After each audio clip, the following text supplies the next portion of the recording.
La perte de ces valeurs, à qui la faute? Eh bien, la perte de ces valeurs, moi, j'attribue la faute beaucoup plus aux parents. Pourquoi? Parce que les parents sont... Je peux dire qu'en Afrique, la famille, c'est la base. C'est la première base.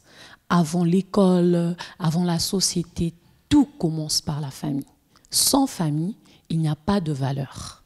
Alors, je pense que les parents africains aujourd'hui ont un laisser-aller avec leurs enfants. Déjà, vous voyez que les enfants africains, aujourd'hui, il n'y a plus des règles à la maison. Tout le monde sort quand il veut, tout le monde rentre quand il veut, tout le monde regarde tout ce qu'il veut, tout le monde s'habille comme il veut. Maman n'a plus le droit de parler, papa n'a plus le droit de parler. Et vous croiserez certains parents qui vous disent « ce sont des enfants, ils vivent à la mode ». Alors que le fait de vivre à la mode détruit aussi ces valeurs-là. Fait que leur fille, leur garçon, leur fille particulièrement, devient en danger. Parce qu'en grandissant, quand vous lui inculquez par exemple la valeur de ne pas mettre des habits décents, cette fille-là ne sera jamais respectée dans la rue.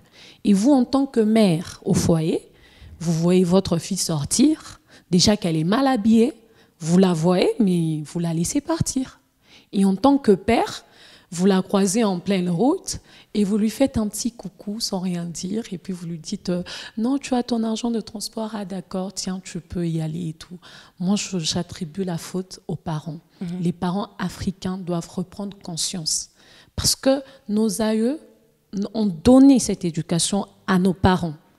Et je pense que si nous regardons même l'éducation de nos parents, c'est une très bonne éducation. Aujourd'hui, vous ne verrez pas un parent irresponsable. Mais tellement... Il y a certains. Hein. Oui, il y a certains, quelques-uns. Mais la plupart ont eu une très bonne éducation à la base. Mais ce n'est pas la même éducation qu'ils veulent donner à leurs enfants.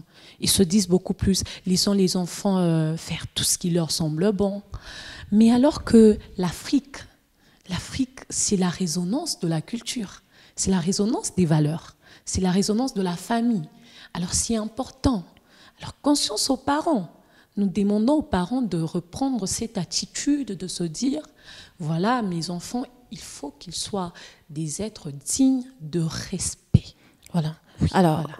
Il n'y a pas que du bon dans les valeurs ancestrales, il n'y a pas que du mauvais dans les valeurs actuelles. Exactement. Comment justement faire la part des choses? La part des choses est de juger. Moi, je pense qu'il faut juger, peser le pour et le contre. Lorsqu'on nous a inculqué ces valeurs-là, il faut déjà voir quelles sont les valeurs à appliquer et quelles sont les valeurs à délaisser. Par exemple, la circoncision pour les femmes, ce n'est pas des valeurs à encourager, justement. Ce sont des valeurs à délaisser. Alors, quand on juge et qu'on pèse le pour et le contre, on sait déjà voir quelles valeurs appliquer sur la société africaine.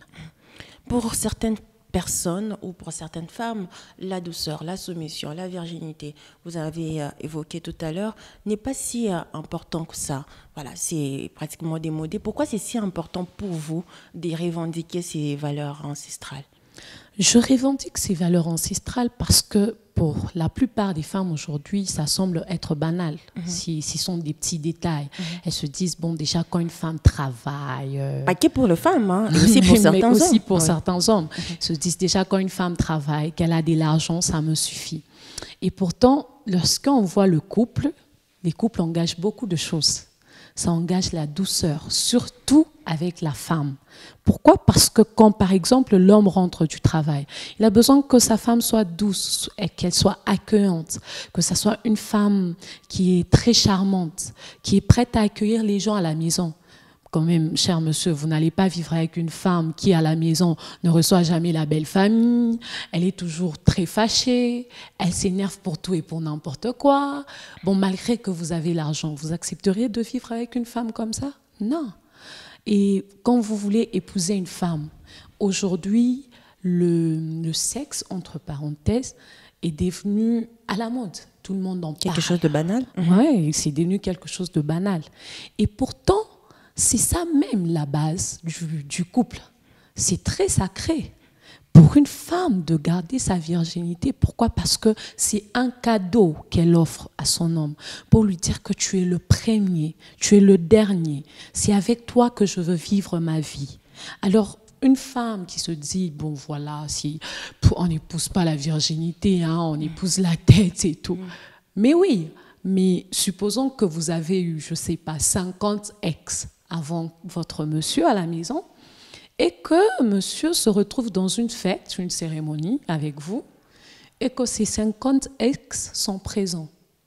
Qu'est-ce qu'ils se disent dans leur tête?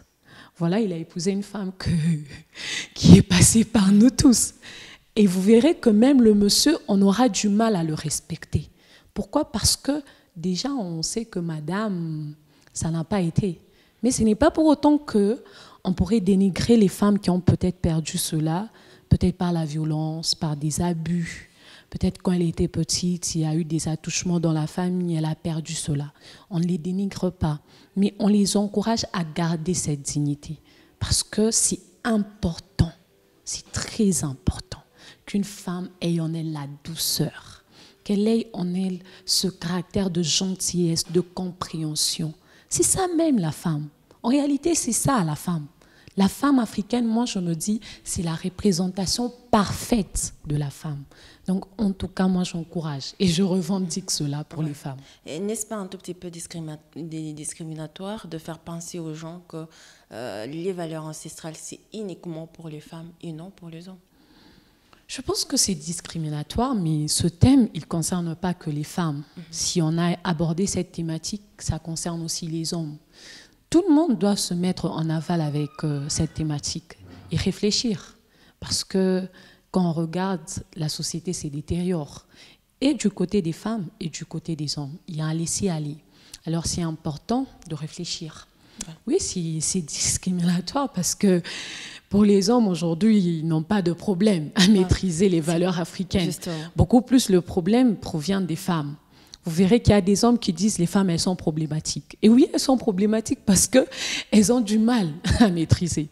Vous verrez une femme qui vous dit « Oh, mes tantes, elles me saoulent avec leurs valeurs et tout. Vraiment, moi, je ne peux pas.